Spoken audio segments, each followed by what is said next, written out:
বলে বিশ্বম্বর রূপ আমি না দেখিনু।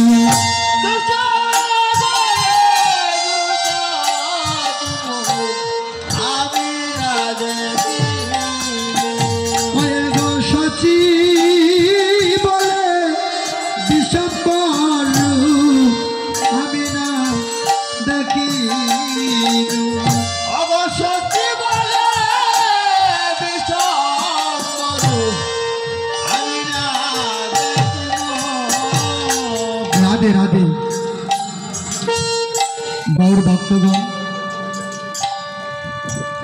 মহাজন পদে ভাবে দিয়েছিলেন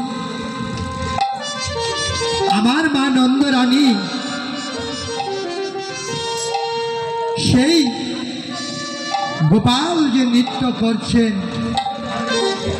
তা আড়াল থেকে লুকিয়ে লুকিয়ে গোপালের নৃত্য দেখছিলেন। আর মা মনে মনে ভাবছেন যে গোপাল এত সুন্দর করে নৃত্য করছে। রাধে রাধে, হরে কৃষ্ণ। গৌর ভক্তগণ, মা নন্দরানী সেই নৃত্য দেখে মুগ্ধ হয়ে অমনি করে নৃত্য দেখতে আরম্ভ করেছে। আর গোপাল যখন নেচে নেচে মায়ের দিকে তাকান তখন মা বসন দিয়ে মুখখানা ডেকে রাখে। তাই গৌর হরিবল। মা মনে মনে ভাবছেন গোপাল যদি আমাকে দেখে নৃত্য বন্ধ করে দেয়। তাই গৌর হরিবল। তাই মহাজন পদে ভাবে দিয়েছেন বয়ানে বসন দিয়ে বলে লুকাইনু সচি বলে বিশ্বম্বর রূপ আমি না দেখিনু।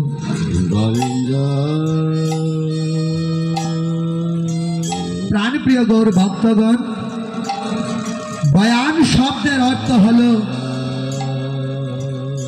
আমাদের যে মুখ, সেই মুখমণ্ডল। নাম দিয়েছেন পদকর্তা বয়ান। বসন হচ্ছে যে মায়ের আঁচল দিয়ে মুখখানা যখন ঢেকে রেখেছিলেন, তাই বলছেন বয়ানে বসন দিয়ে বলে লুকাইনু সচি বলে বিশ্বম্বর রূপ আমি না দেখি। তাই গৌর হরিবল। গোবিন্দ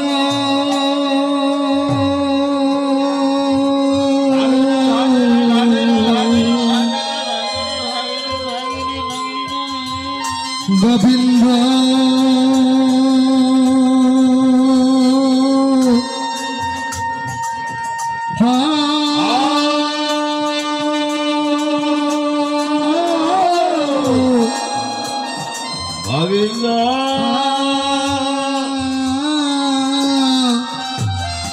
গোবিন্দ।